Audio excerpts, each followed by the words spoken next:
ओम नमः शिवाय।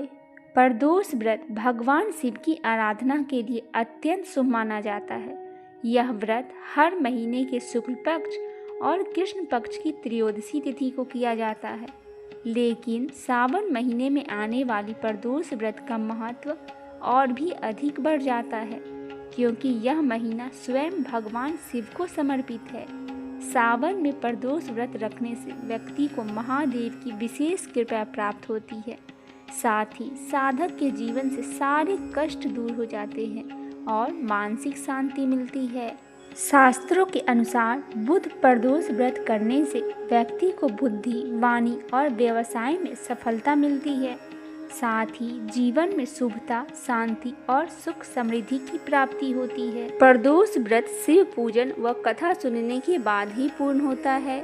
आइए सुनते हैं शुक्ल प्रदोष व्रत की पौराणिक कथा।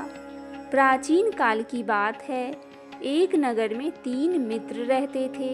तीनों में ही घनिष्ठ मित्रता थी। उनमें एक राजकुमार का पुत्र, दूसरा ब्राह्मण का पुत्र और तीसरा सेठ का पुत्र था। राजकुमार और ब्राह्मण पुत्र का विवाह हो चुका था। सेठ पुत्र का विवाह के बाद गौना नहीं हुआ था। एक दिन तीनों मित्र आपस में स्त्रियों की चर्चा कर रहे थे। ब्राह्मण पुत्र ने नारियों की प्रशंसा करते हुए कहा, नारीहीन घर भूतों का डेरा होता है। सेठ पुत्र ने यह वचन सुनकर अपनी पत्नी को तुरंत लाने का निश्चय किया। सेठ का पुत्र अपने घर गया और माता पिता से अपना निश्चय बताया। उन्होंने बेटे से कहा कि शुक्र देवता डूबे हुए हैं, इन दिनों बहू बेटियों को उनके घर से विदा कर कर लाना शुभ नहीं होता। शुक्रोदय के बाद तुम अपनी पत्नी को विदा कर लेना। सेठ के पुत्र अपनी जिद से टस से मस नहीं हुआ और अपनी ससुराल जा पहुंचा। सास ससुर को उसके इरादे का पता चला तो उन्होंने समझने की कोशिश की, लेकिन वह नहीं माना। आखिर में उन्हें विवश होकर अपनी कन्या का विदा करना पड़ा। ससुराल से विदा होकर पति पत्नी नगर से बाहर निकले ही थे कि उनकी बैलगाड़ी का पहिया टूट गया और बैल की टांग टूट गई। पत्नी को भी काफी चोट आई।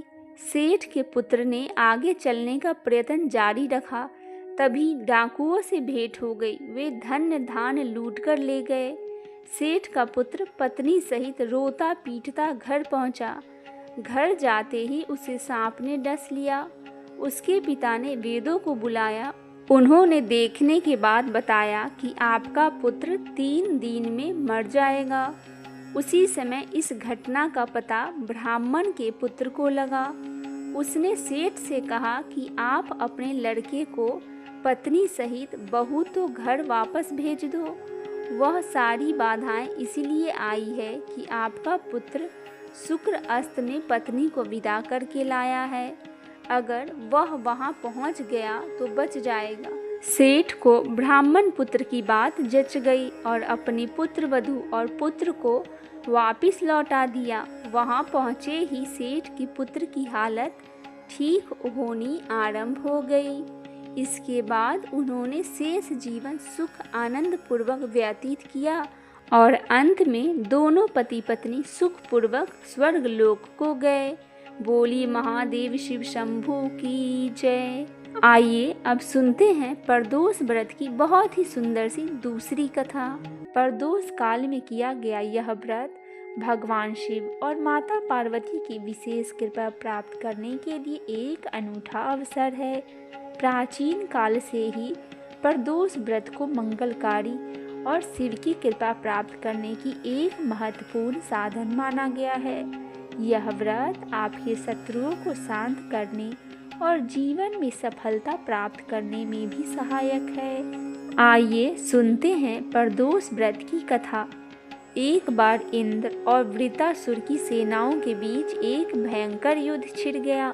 देवताओं ने दैत्य सेना को पराजित कर पूरी तरह से नष्ट कर दिया। यह देखकर वृत्रासुर अत्यंत क्रोधित हो गया और स्वयं युद्ध के लिए उद्धत हो गया। उसने अपनी आसुरी माया का उपयोग कर एक विकराल रूप धारण कर लिया। भयभीत देवता और गुरुदेव बृहस्पति की शरण में गए। बृहस्पति महाराज बोले, पहले मैं तुम्हें वृत्तासुर का वास्तविक परिचय दूंगा। वृत्तासुर एक बड़ा तपस्वी और कर्मनिष्ठ व्यक्ति है। उसने गंधमादन पर्वत पर देवों के देव महादेव के लिए घोर तपस्या कर उन्हें प्रसन्न किया है। अपने पूर्व जन्म में वह राक्षस चित्ररथ नामक एक राजा हुआ करता था। एक बार वह अपने विमान से कैलाश पर्वत पर पहुंच गया।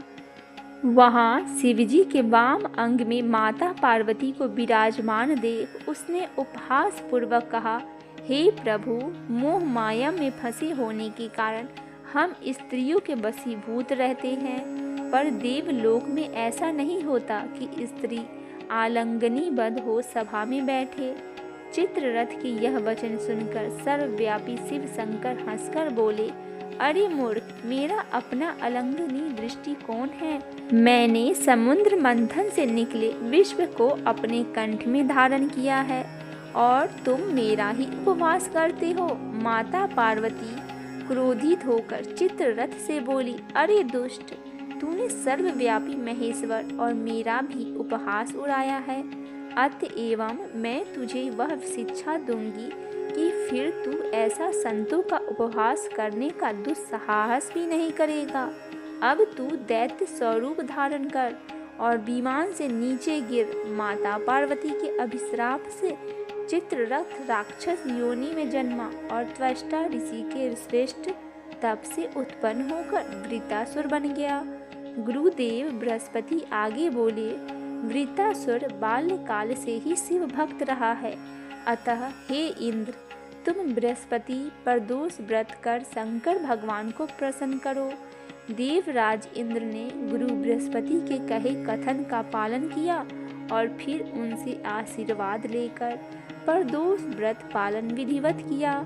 इस व्रत का फल स्वरूप इंद्र को अपार शक्ति और भगवान शिव का आशीर्वाद मिला, जिसके कारण इंद्र ने अपनी विजय की प्राप्ति कर ली और फिर देवलोक भी शांति स्थापित हो गई। आइए अब सुनते हैं शिवजी की कृपा पाने के लिए एक और प्रदोष व्रत की पौराणिक कथा। प्राचीन काल में एक गरीब पुजारी हुआ करता था। उस पुजारी की मृत्यु के बाद उसकी विधवा पत्नी अपने भरण पोषण के लिए पुत्र को साथ लेकर भीख मांगती हुई शाम तक घर वापस आती थी। एक दिन उसकी मुलाकात विदर्भ देश के राजकुमार से हुई, जो कि अपने पिता की मृत्यु के बाद दर दर भटकने लगा था। उसकी यह हालत पुजारी की पत्नी से देखा नहीं गया।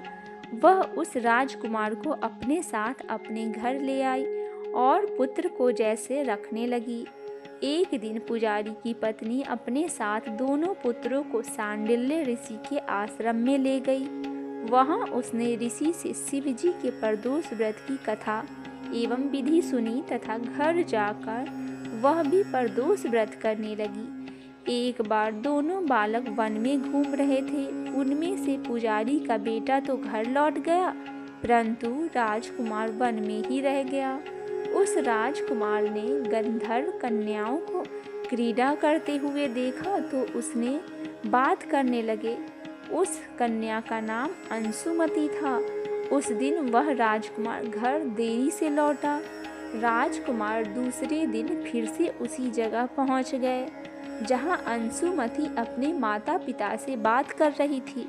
तभी अंशुमति के माता पिता ने उस राजकुमार को पहचान लिया तथा उससे कहा कि आप तो विदर्भ नगर के राजकुमार हो ना, आपका नाम धर्मगुप्त है। अंशुमति के पिता को वह राजकुमार पसंद आया और उन्होंने कहा कि शिवजी की कृपा से हम अपनी पुत्री का विवाह आपसे करना चाहते हैं। क्या आप इस विवाह के लिए तैयार हैं? राजकुमार ने अपनी स्वीकृति दे दी और उन दोनों को विवाह संपन्न करवाया। बाद में राजकुमार ने गंधर्व की विशाल सेना के साथ विदर्भ पर हमला किया और घमासान युद्ध कर विजय प्राप्त की तथा पत्नी के साथ राज्य करने लगा।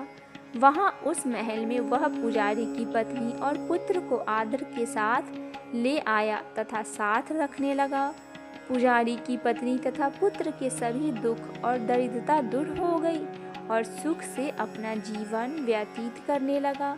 एक दिन अंशुमति ने राजकुमार से इन सभी बातों के पीछे का कारण और रहस्य पूछा। तब राजकुमार ने अंशुमति को अपने जीवन की पूरी बात बताई और साथ ही प्रदोष व्रत का महत्व और व्रत से प्राप्त फल से भी अवगत करवाया। उस दिन से प्रदोष व्रत की प्रतिष्ठा और महत्व और भी बढ़ गया तथा मान्यता के अनुसार लोग यह व्रत करने लगे। कई जगहों पर अपनी श्रद्धा के अनुसार स्त्री पुरुष दोनों ही यह व्रत करते हैं। इस व्रत को करने से मनुष्य के सभी कष्ट और पाप नष्ट हो जाते हैं एवं मनुष्य को अवशिष्ट की प्राप्ति होती है। बोलिए महादेव संग माता पार्वती की जय। श्री गणेश जी महाराज की जय।